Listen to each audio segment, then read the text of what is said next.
வணக்கம் ஃப்ரெண்ட்ஸ், நம்ம All in All Chit Chat YouTube சேனலுக்கு உங்களை அன்போடு வரவேற்கிறேன். ஜேம்ஸ் பாண்ட் இப்போ ஒரு ஸ்பெஷல் கிளாஸில் இருந்தார்.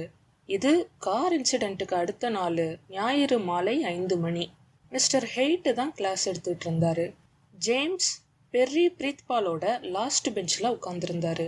மார்க்கோட அன்னைக்கு காரில் போனப்போ என்ன ஆச்சுன்னு ஜேம்ஸ் பெர்ரி கிட்ட சொன்னப்போ அவன்தான் சண்டே கிளாஸை பற்றி ஆர்வமாக ஜேம்ஸ் கிட்ட பேசினான். கூடவே மிஸ்டர் ஹெய்ட்டை பற்றியும். அவர் இந்த ஸ்கூலில் டீச்சராக சேர்ந்து 1 வருஷம்தான் ஆச்சான். ஆனால் அதுக்குள்ள அவர் போகிற கிளாஸ் பசங்க எல்லாரையும் மிஸ்டர் ஹெய்ட் அவர் பக்கம் கட்டி இழுத்துட்டாராம். காரணம், டீச்சர்னு ஸ்ட்ரிக்டாக இல்லாமல் ஜாலியாக ஒரு ஃப்ரெண்டு மாதிரி பேசுவார். அவர்கிட்ட ஏதாச்சும் பிரச்சனைன்னு போனால் உடனே ஹெல்ப் பண்ணுவார். அதனால நாங்கள்லாம் அவரை செல்லமாக மிஸ்டர் லவ் ஹெய்ட்டுன்னு தான் கூப்பிடுவோம்னு பெர்ரி குதூகலமாக சொல்ல ஜேம்ஸ் பாண்ட் சிரிச்சாரு. அவருக்குமே மிஸ்டர் ஹெய்ட் மேல நல்ல மதிப்பு இருந்துச்சு. ஏன்னா அவரும் மார்க்கும் நேத்து கார்ல இருந்தப்போ வேற டீச்சர் யாராவது பார்த்திருந்தா இந்நேரம் ஜேம்ஸ் இங்க ஆர்கியாலஜிக்கல் சொசைட்டி கிளாஸ்ல இப்படி உட்கார்ந்துருக்க முடியாது. ஆமா, மிஸ்டர் ஹெய்ட் தொல்லியல் ஆராய்ச்சி, அதாவது பழங்காலத்து ரோமானிய சிற்பங்கள், ஓவியங்கள், கட்டிடக்கலைகள்ல ஈடுபாடு உள்ளவர். இது சம்பந்தமான கிளாஸுக்கு விருப்பம் உள்ளவங்க சண்டே வரலாம்னு மிஸ்டர் ஹெய்ட் கூப்பிட்டு இருந்தாரு. முதல்ல பெர்ரி இதை சொன்னப்போ ஜேம்ஸ் போக வேணாம்னு தான் நினைச்சாரு.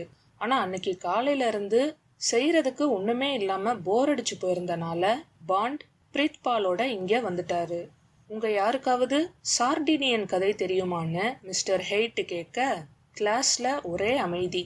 எனக்கு தெரியும், நாம நெப்போலியன், அலெக்சாண்டர், ஜூலியஸ் சீசர்னு இவங்களை பற்றியெல்லாம் படிச்சிருப்போம். ஆனால் கடைசி வரைக்கும் தங்களோட உரிமைக்காக போராடி பரிதாபமாக உயிர் விட்ட சார்டினியன் பகுதி மக்களை பற்றி தெரியாது.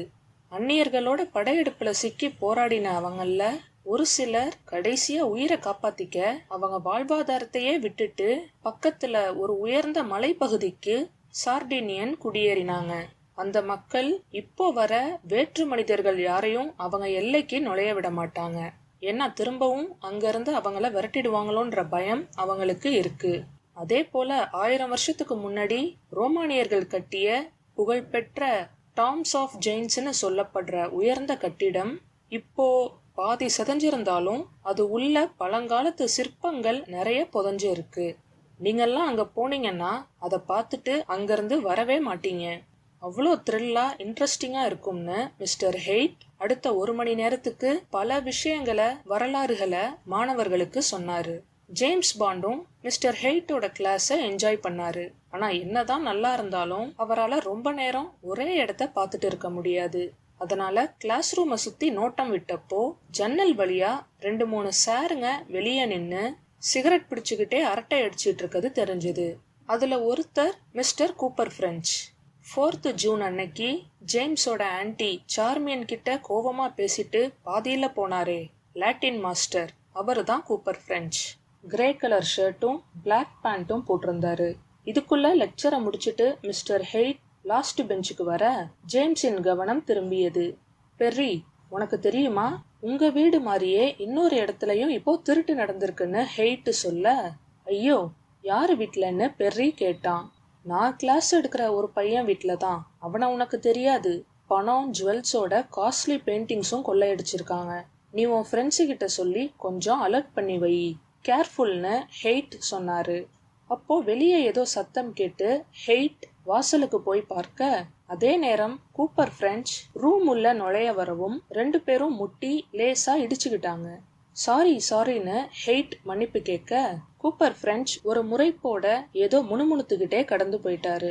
பிரீத்பால், பாண்ட், எனக்கு கொஞ்சம் அசைன்மெண்ட்ஸ் இருக்கு, நான் முன்னாடி போறேன், நீ வான்னு கிளம்பிட்டான். ஜேம்ஸ் பாண்ட் பிரீத்பாலை அனுப்பிட்டு திரும்ப போக வாசல் கிட்ட தரையில ஏதோ பளிச்சுன்னு மின்னுவது மாதிரி இருந்துச்சு. ஜேம்ஸ் கிட்ட போய் பார்த்தாரு. அது ஒரு மெல்லிய சில்வர் பிரேஸ்லெட்னு தெரிஞ்சுது. குனிஞ்சு கையில எடுத்து பார்த்தப்போ அதுல MM-ன்னு 2 லெட்டர்ஸ் கோத்திருந்துச்சு, அதாவது MM. ஜேம்ஸ் அன்னைக்கு நைட்டு செக்யூரிட்டி கிட்ட இருந்து தப்பிச்சு வரப்போ ஒரு அமானுஷ்ய வீட்டுக்குள்ள நுழைஞ்சு அங்க இருந்த ஒரு புக்ல பார்த்தாரே, அதே MM. ஜேம்ஸுக்கு ஆச்சரியமா இருந்துச்சு. ஒருவேளை இந்த பிரேஸ்லெட்டுக்கும் அந்த பில்டிங்குக்கும் ஏதாவது சம்பந்தம் இருக்குமோன்னு அவர் யோசிச்சுட்டு இருந்தப்போ ஹெய்ட், வாவ் நைஸ் பிரேஸ்லெட், உன்னோடதா பாண்டுன்னு கேட்டு பக்கத்துல வர, இல்ல சார், கீழே இருந்துச்சு. மிஸ்டர் கூப்பர் ஃப்ரெஞ்சோட தான் இருக்கலாம். கொஞ்சம் முன்னாடி நீங்க 2 பேரும் மோதிக்கிட்டீங்களே, அப்ப விழுந்திருக்கும்னு ஜேம்ஸ் யோசனையா சொன்னாரு. ஓ, அப்படின்னா என்கிட்ட கொடு, நான் இத அவர்கிட்ட கொடுத்துடுறேன்னு ஹெய்ட் சொன்னாரு. இப்போ பெரியும் எழுந்து அவங்க கிட்ட வர, நான் இந்த சம்மர் ஹாலிடேஸ்ல சார்டினியாக்கு நம்ம பசங்களோட ஒரு ட்ரிப்பு போலான்னு இருக்கேன். நீங்க 2 பேரும் ஜாயின் பண்றீங்களான்னு ஹெய்ட் கேட்க, தெரியல சார், ஏற்கனவே வீட்ல திருடு போய் அப்செட்டா இருக்காங்க, அதனால என்ன அனுப்புவாங்களான்னு தெரியல, நான் அப்புறம் சொல்றேன்னு பெர்ரி பதில் சொன்னான். பாண்ட், நான் சார்டினியாக்கு போனதில்ல, ஆனா அங்க என்னோட ரிலேட்டிவ் ஒருத்தர் இருக்காருன்னு சொன்னாரு. அப்புறம் என்ன பாண்ட், நீ வா, அங்க நல்லா என்ஜாய் பண்ணலாம்னு ஹெய்ட் சொல்ல ஜேம்ஸ் பாண்ட் தலையாட்டினாரு. அப்போ யாரோ பின்ன இருந்து ஜேம்ஸோட ஷர்ட் காலரை பிடிச்சு இழுக்க, அவர் திரும்பவும், உன் ஃப்ரெண்டு இப்போ ஆபத்துல இருக்கான், நீ உடனே அங்க போறது நல்லதுன்னு குள்ளமா இருந்த ஒருத்தன் மெதுவான குரல்ல எச்சரிக்க, ஜேம்ஸ் யாரு பிரீத் பாலான்னு யோசிச்சுக்கிட்டே வெளியே ஓடினாரு. Thank you friends.